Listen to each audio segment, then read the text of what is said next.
The Rebel Capitalist Show. I'd love for you to go into the backstory of what you guys did back in the early 90s and how you came up with Rich Dad, Poor Dad. It's such a fascinating story and most people, I don't think they know that it was a board game first. And then you were looking for a way to market the board game, and you had a different title for the book.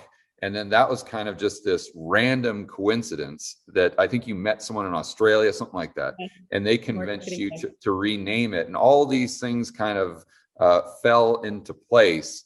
And I think the entrepreneurs out there would really enjoy kind of the Reader's Digest version of that story. I'll give you the real short version. So it was in 1994 that Robert and I were financially free. And when people hear that, they think that we've, have a lot of money in the bank and we've got all the savings, or we've sold our company for a lot of money, or we have a huge stock portfolio. We didn't have any of that.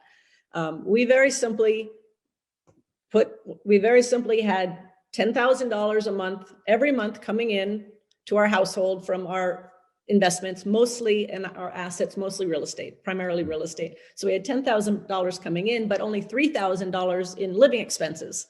We had all our money invested in our business and all the other money invested in real estate. So at that point, we were financially free.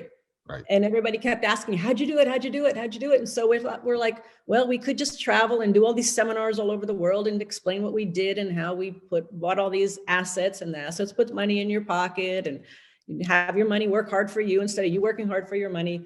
But instead we thought, wouldn't it be fun if we could create a game? Because we love games. Both Robert and I love games. And what if we could create a board game, of which we've never done before, that taught the principles and the philosophy and the strategy of what we did to go from the rat race to being financially free. So we created this board game called Cashflow. And we were all about cash flow. Cash flow is what we are. And the board game today it's still our number one initiative, is our Cashflow board game, because what happened is, I won't go into the whole story here, but we discovered, because a journalist was doing a story from the New York Times on the Cashflow game, we discovered that we had thousands, 3,500 once we counted, of these cash flow clubs all over the world, where people got together and would play the cash flow game and teach one another. So it was people teaching people. And at that point, we're like, it works. And we're very, very excited. But as we created the board game and we produced 1,000 games, Robert started working on a brochure to promote the cash flow game. And he kept working on it. And lo and behold, this little brochure became this book called Rich Dad, Poor Dad. Wow. And so from the entrepreneur point of view, because the purpose of an entrepreneur is to solve problems. And the problem we saw was that there was no financial education in the school system worldwide. Right. So we set out to solve that problem. And so Rich Dad, Poor Dad came out, and it was just a wonderful success. We were on Oprah in 2002, and that took us to 150 countries because she was syndicated there. But in the process, we were in Australia doing some seminars, and a friend of ours who's a marketing guy came up, and our company at the time was called Cashflow Technologies. And we were all about cash flow. And he said to us, he goes, the only thing people think about when they hear cash flow is cash flowing out of your pocket. And I'm like, well, that's right. Cash flowing into my pocket. Yes, it goes in, not out.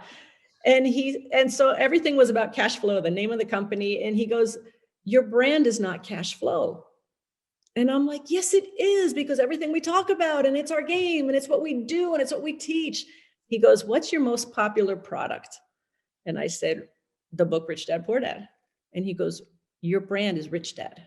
All right. Because everybody knows it. And as soon as he said it, it's like that aha moment. We're like, of course it is. And so that's when we shifted everything, and we became the Rich Dad Company, and everything was about Rich Dad, and then subsequent products to that. So sometimes I know when I'm on mission, the right people show up at the right time. Yeah. And when I'm on purpose, the right people show up at the right time. And so, as I said today, it's still all about the cash flow game, but I think we're up to about 40 million Rich Dad, Poor Dad books sold worldwide. And I'll tell you, this is amazing, George. This last year, probably sold more Rich Dad, Poor Dads and more cash flow games than we ever have in years past. And Good. Well, I at like, least, yeah, I like to you know, think that people, even though they're locked down or they're in their homes, they're studying, they're learning, they want to improve their lives. So that was really a breath of fresh air when I heard that. yeah, well, that's definitely the glass house. That's something to be optimistic about and excited Yeah. about, that Yeah. maybe out of this craziness, we get a lot of people who are taking control of their financial destiny, if you will, by educating themselves as Yeah. to what they can do to maybe have financial freedom themselves. So, Yeah. you know, I don't know if I ever told you, but you know how much time I spend down in Colombia. Mhm. And when I first got there in like 2015, I was going to the local grocery store. And I remember, you know how they sell the books kind of when you're like going through the checkout stand, like next to the Right. gum and Yeah. the beef sticks and whatnot. And Like I remember seeing your book right there, but it's in Spanish. So it was like Rico Padre, like Go, padre, Pobre. padre. I Yeah, love it. I love it. And yeah. I have to say, it's been really heartwarming because when we were just up in Park City, Utah, Oh yeah, and yeah. we had so many people. I mean, we barely got out of the car, and this group of three young guys come over and say, "Oh my God, Rich Dad Poor Dad changed my life." We've had a lot of people say, because of the philosophies, because they followed the philosophies of Rich Dad Poor Dad, and cash flow, that they are okay in this pandemic. They're okay because they've Mhm. got their money working for them. They've got their assets. They've got their cash flow. And I'm Wow. not saying our way is the right way. It's just another point of view. It's a different way of looking at money and looking at investing. Yeah. But it makes me that keeps us going. That's what drives us, when people actually put it into practice and it really helps them and their family. That is incredibly powerful, isn't it? Well, Yeah. you've been an incredibly successful entrepreneur for many years, many decades. And just from knowing you and Robert well, I can tell everyone that's watching this right now, Robert's a good entrepreneur. Kim is a great entrepreneur. Kim really makes a lot of the strategic decisions, and she really makes it happen. So what type of advice would you give people who are trying to become more entrepreneurial today because they're scared that, they don't know if their job is going to be there in the future? There's just a lot of uncertainty, to say the Yeah. least. So they want to take more control over their financial future, like we talked about. What type of strategies, like actionable advice, are you giving them now based on your experience? Yeah, that's a great question, because I do think the future still is entrepreneurs, and it is still small business. And we will do everything that we can to make sure that stays that way. Yeah. That small business is still the heart and soul of the U.S. and of other countries. I think one of the keys in starting a business for me is that I've never started a business, and I've started several. It was never about money first. Hmm. I didn't start a business to make money. And I know a lot of small business people, and they start the business because they want to make money. But then what happens is, of course, you're going to run into problems, because as an entrepreneur, especially if you're doing it for the first time, you're going to have setbacks. You're going to make mistakes. You're going to have big learnings. And if you're doing it only for the money, then you're going to quit, because Right. it's not a strong enough reason to keep going.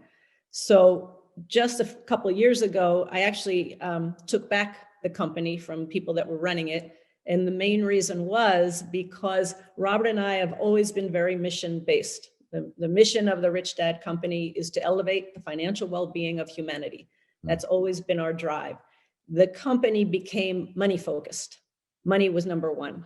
Right. And not surprisingly, there wasn't a lot of new business happening, wasn't a lot of new products happening.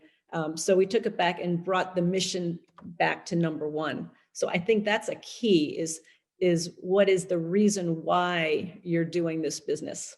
Hmm. And another thing, I think people overthink it sometimes. It's not that, oftentimes that idea is like right in front of you, like you're living in it. I tell the story of the woman who loved designer handbags, and her friends would borrow her designer handbags. And finally, one day she got the idea of, wow, what if I could rent them out? And went online, started renting out her handbags. Then she started renting out costume jewelry. And so it doesn't have to be too complicated. You don't have to overthink it. And the other piece of it is you've got to start. You just got to take small steps and start, and not get analysis paralysis, not worry about, getting the right furniture for your office. But just start. And it's so much easier today with the internet. I mean, when we started, okay, you're going to love this story. This is the entrepreneur. We had Rich Dad Poor Dad.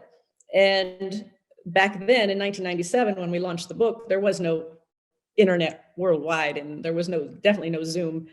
So the only way, and there was no such thing as really a way to get a database built online. So we had a little ad in the back of Rich Dad Poor Dad, and it said, if you send in $5 for shipping and handling, we will send you this free cassette tape. It was a free cassette tape on such and such. And that is how we got the names of people who bought the book. So it's just what you had to do to build an email list, basically. That's how we built our database. Yep, that's how we did it, because you don't know who buys your book at a bookstore, and they don't tell you. So a lot of times it's just common sense. I have a business degree, but I really learned nothing in college about business, about being an entrepreneur. So you don't need the degree. You just need a good idea and a lot of drive and determination.